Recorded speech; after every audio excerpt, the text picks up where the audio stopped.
Hey you guys, I'm back. Today, the one was gonna start with some hollow rocks. We're laying on our back. Remember that when we do hollow rocks, we're trying to hollow out our whole body, which can be kind of tough. Trying to keep our abs on tension so that the small of our back, my dog's looking for who I'm talking to, so that the small of our back pushes into the ground. So belly stays tight so that we can kind of push the small of our back into the ground.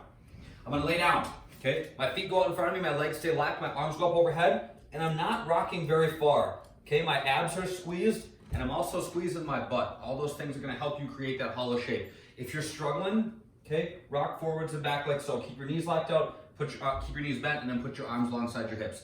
Hollow rocks are kind of a tricky one, but even if you can start to hone the skill of them in the warm-ups, you'll start to get better at them. So just try to like tweak those little things, see if you can make them a little bit better, and slowly but surely they will come along. And the strength to do them bodes well for a lot of other things. So hang in there with them, keep working on them.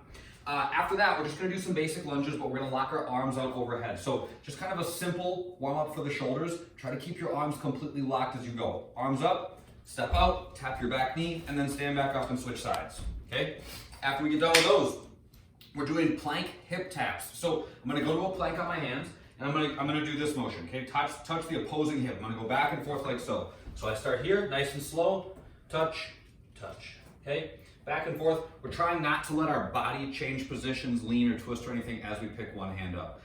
Last thing is just the side planks. Oh, I'm lying to you. It's high knees, I'm sorry. It's high knees. We're gonna go for 20 seconds, we're gonna do high knees. Just run it in place. Get your knees up to about the level of your hips. No more lies, I promise. The workout today, we're going for 16 minutes, and we got a little bit different movements than some not different ones that you're gonna love. We're gonna start with a dumbbell floor press plus a leg lift. So I'm gonna have one dumbbell per hand. Think about a bench press or a push-up, okay? It's that exact motion. We're just limiting the range a little bit, all right? The heavier the dumbbell you have, the better off these will be.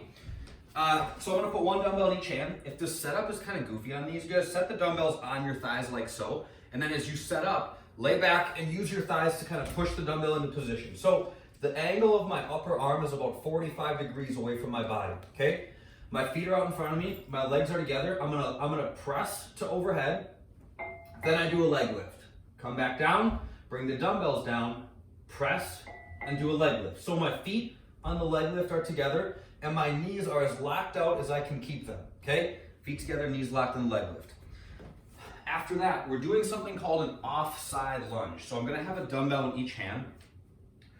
One is gonna be in the front rack position here, and the other one's gonna go up to overhead, okay? So we're kind of like asymmetrically loading our body, and then we're doing a lunge step, so we're further adding complications to this. So really good movements to work on strength, to work on stability, to work on control in our body, but also not the kind of thing that you want to do super quickly. So if you're struggling with them, slow it down a little bit.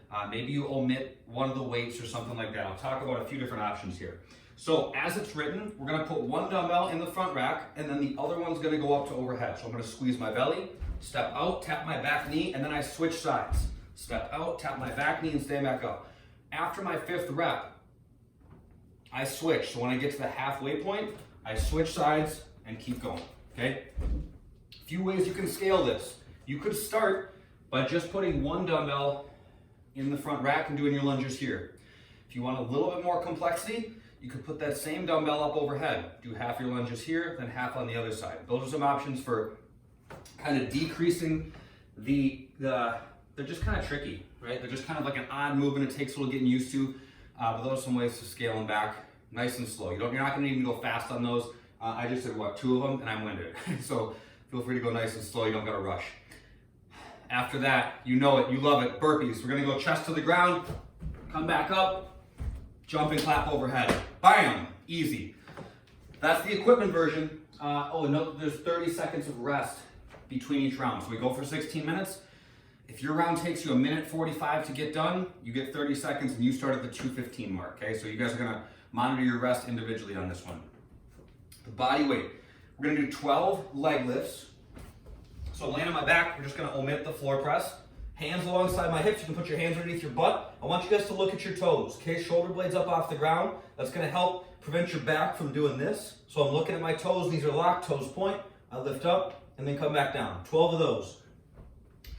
After that, grab something. Oh, I got something. I got something we can use. We're gonna go on object lunges. Look what I found. It's a dog. I'm gonna step out, tap my back knee to the ground, and then stand back up and switch sides. 12 of them, all right? Use a stack of books, use some water bottles, whatever. Don't use your pet. He would not like that if I was all sweaty. And then 12 burpees to finish, all right? So the body weight version, because there's less equipment, there's less weight, a little bit more reps. So 12, 12, and 12. 12, 12, and 12 instead of 10, 10, and 10. Work your way through that nice and slow. We're going for 16 minutes. When we get done with that, we're doing a little bit of fun. We're gonna do some Tabata intervals. So 20 seconds of work, 10 seconds of rest for 4 minutes. We're gonna do sit-ups, that's it. You guys are gonna fly through as many sit-ups as you can in 20 seconds. So I lay down, touch my shoulders, throw my arms forward and sit all the way up. So at the top, I'm here. I'm not doing this, I'm not like slouching. As much as I can, I'm thinking chest up. Lay down, throw your arms and sit all the way up. Okay, that's that. We have a special treat for the mobility today. It's a class, a yoga class with Michelle. She's one of our teachers. She's freaking awesome, and she put together a little mobility flow just for you guys, so take it on. It's linked in the video, or it's linked in the blog right below what you're looking at right now. Take a look, take it on, embrace some time stretching it out, just enjoying some kind of like leisurely downtime, working on your mobility, working on some of the postures that are so important in yoga, and enjoy. That's that for today. I will see you all on the next one. Later, you guys.